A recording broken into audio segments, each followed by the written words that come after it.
الزم حدود مسؤوليتك. هي انت سوري بهزر.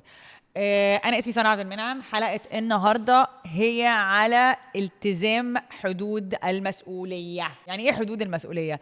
هقول لكم، بس قبل ما اقول لكم ده عايزه افكركم ان احنا مش جايين نقول لكم تعملوا ايه ما تعملوش ايه، جايين نقول لكم اعملوا لايك وشير وسبسكرايب عشان نعمل لكم حلقات تانية. اكتبوا لنا في الكومنت كل الحاجات اللي بتعدي على بالكم. احنا بنطرح افكار واسئله كلها ليها علاقه بازاي نلاقي السكون في حياتنا اليوميه. اوكي؟ اجريد؟ دان؟ تمام. شيك هاندز، ليتس جو. النهارده الموضوع بيتكلم عن، او خلينا نبتدي الاول بان انا بيصعب عليا جدا جدا جدا لما بلاقي شخص قدامي بحسه ان هو بيعاني لانه بيحاول يحسن من حياة شخص تاني في حياته او في عيلته او ومش عارف. بلاقي الاكزامبل ده او بلاقي المثل ده كتير جدا. الاقي مثلا حتى انا كنت بعاني منه، اللي هو مثلا نفسي قوي ان مامتي تبقى مبسوطه طول الوقت او ما تبقاش زهقانه، او نفسي قوي ان حد من اصدقائي اللي بيعاني مثلا في الشغل ان هو يلاقي نفسه او يلاقي مستقبله. نفسي جدا انه اخويا يبقى يبطل يشيل الهم. نفسي جدا انه ندى ما تبقاش قلقانه او بتشتغل كتير. يعني طول الوقت، او مش انا بس، انا وغيري بشوف الاكزامبلز دي. وده شيء موجود في حياتنا عادي جدا، ده شيء منتشر في حياه كل شخص. ولكن للاسف احنا ما بنعيبوش، بنقول والله دي بنت كويسه، والله ده اخ كويس، والله دي اخت طيبه، والله. وهو ده الانسان كويس وكل حاجه، ولكن في فرق ما بين الاهتمام بحد وان انا اشيل مسؤوليته.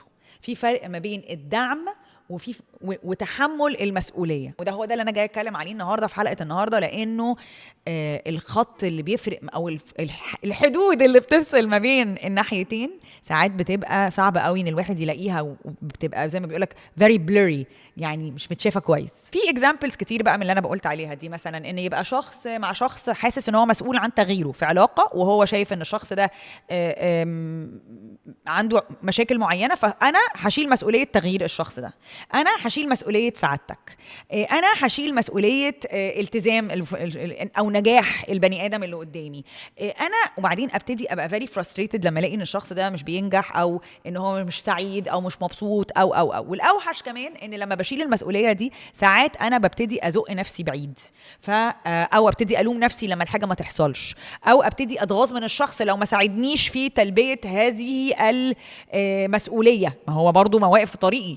فابتديت اكتشف ان الموضوع ده على قد ما هو بيبان انه جاي من مساحه عاطفيه سيلفلس جميله، الى ان هو اكشلي ليه علاقه جدا بالايجو او النفس، احساسي بنفسي، احساسي بنسى ان انا انسان زيك، انت انسان وانا انسان، في حد تاني اكبر من ربنا، اكبر مننا احنا الاتنين، هو اللي يقدر يغير ويشيل ويسعد ويضايق ويعمل. انا حيالله انسان. ففي نوع من انواع التواضع لما البني ادم بيعرف حدود مسؤوليته. مبدئيا هتكلم على ان انا اعرف حدود مسؤوليتي انا، وبعد شويه اعرف كمان ازاي احط حدود للاخرين، لانه كمان ساعات البني ادم اللي قدامي من غير ما يبقى نيته وحشه، بس مش عايزه اقول بيتقل عليا، لان تقل عليك ده حاجه، واني احط سعادتي في ايدك ده حاجه تانية. ودي حاجه بيقع فيها الكابلز كتير جدا، والاهالي جدا برضو، اللي هو ايه، الام الجميله الرائعه اللي تستاهل ان احنا نزورها، ولكن اللي بتحسسني بالذنب جدا لو انا ما زرتهاش. بس الحمد لله ان انا امي مش كده، الصراحه امي جميله، ولكن الاكزامبل ده موجود. هل انت كأم انت كأم ليه هيبقى انت ام؟ هل انت كأم عايزه الابن يجي او البنت تيجي تزورك علشان احساس المسؤوليه والذنب؟ كنت بشوف قوي اكزامبل الاحساس بالمسؤوليه ده في الريتريتس. انظم ريتريت وبعدين احس ان لو كل بني ادم راح الريتريت ده ما طلعش منه واو، هبقى انا كده مقصره، ابقى انا كده ما عملتش شغلي. وده اللي انا قصدي عليه في التواضع.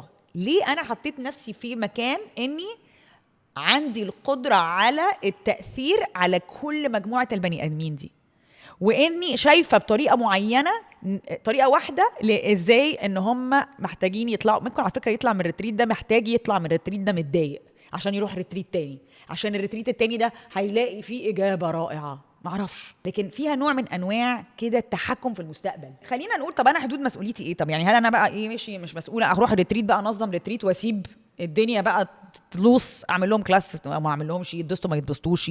طب انا فين حدود مسؤوليتي؟ فين الجزء بتاعي وفين الجزء بتاعك؟ ابتديت اكتشف ان انا مسؤوله عن نيتي، مسؤولة عن نيتي وانا بعمل الريتريت ده، ابقى نيتي خالصة. مسؤولة عن افعالي في الريتريت ده، اني اظهر بالطريقة الامينة في الريتريت ده، اني اقدم الكلاسز، اني افكر فيه كويس، اني اتعامل مع البني ادم كويس لما يوجه لي كلام، اني اوجه كلام لما ابقى قادرة. لكن بسبب ان انا كنت قبل كده فاكرة اني مسؤولة عن سعادة كل بني ادم في الريتريت، كنت ساعات باجي على نفسي مش قادرة سوشيالايز دلوقتي، ولكن بلياتشو، انا بلياتشو لازم بقى انا ايه المسلي، الشخص المسلي اللي لازم يبسط الغير ويقعد بقى يعمل انترتينمنت، لازم انترتين غيري.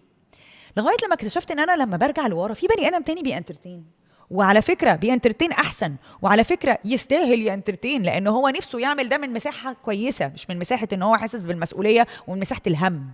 فابتديت اكتشف اني انا مسؤوله عن نيتي، مسؤوله عن افعالي، مسؤوله عن صدقي وانا بعمل الحاجه. فلو انا مش حاساها مش المفروض اعملها، لو انا مش حاسه اني قادره سوشيالايز مش المفروض اسوشيالايز. انا مسؤوله عن طريقتي في التعامل، طريقتي عن تعبيري عن نفسي. يعني انا ما اعبر لحد عن حاجه، انا مسؤوله عن طريقه التعبير، بس مش مسؤوله عن الشخص اللي قصادي ده بيفسرها ازاي. والكلام ده انا قلته في ابيسود قبل كده، مش فاكره اسمها ايه، بس بتفرجوا على بقيه الحلقات لانها لذيذه برضه. المشكله اللي بتظهر لما ما بنعرفش نحط الحدود. طب ايه المشكله؟ يعني خلينا نقول طب يعني خلاص يا سيدي ما عملنا حطينا ما حطيناش الحدود، ايه يعني الازمه؟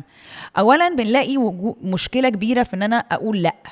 ابتديت اخد بالي ان انا بلاقي مشكله ان انا اقول لا. انا مش ما عنديش مساحه دلوقتي ان انا ابقى مهرجه، ما عنديش مساحه النهارده دلوقتي ان انا ابقى قاعده وسط القعده دي، عايزه اخش انام مثلا او عايزه اريح، ما اقدرش اقول لا سوري انا مش هقعد معاكم، لا انا مش هقدر اجي العيد ميلاد ده، مع ان العيد ميلاد ده بس انا مسؤوله عن سعاده الشخص اللي في العيد ميلاد ده، اللي عامل عيد ميلاده يوم ما انا عندي 35 الف حاجه ولو رحت له هبقى ميته. مش بقول ان انا ما جاملش وما بسطش الغير وما بفكرش في الغير، بس لازم يبقى في حدود، وده فكره حدود المسؤوليه. فلو انا النهارده ان مش قادره اقول لا وباجي على نفسي وعلى صحتي وعلى وقتي وعلى دماغي، ده معناها مش معناها ان انا بعمل له خير، معناها ان انا بضر نفسي. والتعبير عن الحدود ساعات بيقارن بالقسوه، اني انا لو بقيت انا مش جايه عيد ميلاد الشخص الفلاني فانا كده بقى قاسيه، او تعبيري عن حدودي. وساعات احنا بنحس كده، اللي انا مش معنى ان انا بعبر عن حدودي للشخص وبقول له انا مش مسؤوله عن سعادتك، او انا مش هقدر اقدم لك اللي انت محتاجه، او انا ما اقدرش ابقى موجوده في المكان الفلاني، او انا ما اقدرش ابقى موجوده معاك في المساحه الفلانيه، مش معناها ان انا لازم اعبر عنها بعنف. اكتشفت اني ساعات من كتر ما ببقى شايله مسؤوليه اني هضايق الشخص اللي قدامي وشايله المسؤوليه دي قوي، لما باجي اطلع من المسؤوليه بقوم عضاه، زي في كلب دوبرمان طلع روت وايلر فجاه، لاني انا شايله الذنب. فالذنب ده عمال ياكل فيا من جوايا، ياكل فيا من جوايا. فلما اقوم بقى الاقي نفسي اني خلاص مش قادره اتنفس، بقوم رايحه واكله دماغه هيدلس، مفيش راس. فابتديت اكتشف انه من مصلحه الشخص اللي قدامي اني ما اوصلش للمرحله دي، لاني انا بفضل اكتم واستحمل، اكتم واستحمل، اكتم واستحمل، وقاعده مستنيه ان البني ادم اللي قدامي يدرك الحدود بتاعتي. يعني ميته ومستنيه بقى هو يقول لي خلاص بقى، خلاص مش لازم تعملي الشغلانه دي. هو مش عارف انا حدودي فين. فبالتالي لما بيقوم قافش عليا فانا مش فاهمه هو قافش عليا ليه.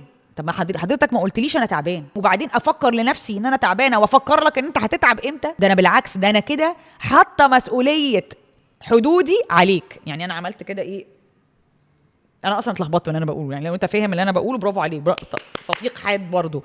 يعني اللي بحاول اقوله ان انا مسؤوله عن وضع حدود المسؤوليه، لاني لما ما مش بحط حدود المسؤوليه من بدري، اللي بيحصل اني بوصل لمرحله من الفرستريشن، مرحله من الغضب، اني بقوم عامله هجوم على الشخص اللي قدامي. لقيت من الطرق اللي ساعدتني قوي كساره، اول لما حد يطلب مني طلب اقول له معلش انا هفكر فيه، لان انا طبعا كلب روت وايلر، لا سوري اسمه ايه الكلب اللي هو الناس كلها بتحبه، الجولدن ريتريفر انرجي. انا عايزه كل حد يحبني، بليز حبني. فالجولدن ريتريفر انرجي ده بيخلي ان اي حد بيجي يطلب مني اي حاجه في اي وقت بقول له اوكي. ميته عندي 38 مسافره النهارده بالليل رايحه باكستان، عندي ريتريت 9 ايام، بقالي اسبوع ما بقعدش ثانيه في البيت، ما فيش حد قال لي على حاجه يلا نعملها ما قلتلوش اوكي. اتعشيت غدا مع ابويا ورحت حضرت حنه صاحبتي، عملت 33 ايفنت في الكام يوم اللي فاتوا دول، تصوير بودكاست اديني بصور. انا اصلا شنطتي متحضره من امبارح الصبح عشان مش لاقيه وقت احضر، مش لاقيه وقت اتنفس، وكنت باكل جري عشان مش بعرف اقول لا، مش عارفه اقول لا، مش قادره اقول ثانيه واحده استهدوا بالله. حدود المسؤوليه، حدود مسؤوليتي، حدودي فين؟ حدود اللي محتاجة أحطها لأني مش قادرة أحط مسافة نفسية وجسدية وعاطفية وذهنية وكل الإيه اللي موجودة عشان أحافظ على راحتي وأحافظ على صحتي وأحافظ على كرامتي وأحافظ على الوقت بتاعي والأوتبوت بتاعي ناس فاكرة إنه لما يحط باوندريز بيحط حيطان. هي مش حيطان، بالعكس هي بيبان. لأن أنا لما أبقى عارفة أحط الباوندريز أو الحدود دي لنفسي، فأنا بعرف أخلق مساحة تانية للناس إنها تعرف تقرب لي منها، مساحة صحية ما فيهاش ذنب، ما فيهاش نفس، ما فيهاش كرامة وإيجو، ما فيهاش أنا اللي مسؤولة عن الغير، أنا اللي الله. ما فيش حدود مسؤولية على الجبل، ما فيش حدود أصلا. الجبل بقى لو احنا عايشين فوق الجبل أساساً كله مفتح على بعضه، بس في حدود مسؤولية هنا في حياتك اليومية. سهل جدا تلاقي السكون في حتة مش محتاج تحط فيها حدود، لكن صعب جدا تلاقي السكون وانت مضطر تاخد قرارات بتروح ضد كل ما علموه لنا. ضحي بنفسك، شيل مسؤولية غيرك. فاللي احنا بنحاول نقدمه كفكرة انه ساعد غيرك وحب غيرك وادعمه وساعده وابسطه واشتغل معاه وتعالى على نفسك شوية، ما يجراش حاجة، ما حدش قال ما تجيش على نفسك، ولكن اعرف ازاي تفرق ما بين تحمل المسؤولية والدعم. شكرا جدا ليكم، شكرا لاستماعكم. لو عجبتكم الابيسود دي بليز لايك شير سبسكرايب. دونت فورجيت، ما تنسوش ان احنا بنستنى الكومنتات بتاعتكم، وما تنسوش تسيبوا لنا في الكومنتس اسئله وتوبكس ومواضيع انتوا عايزيننا نتناولها. بنحبكم جدا، شكرا، باي باي.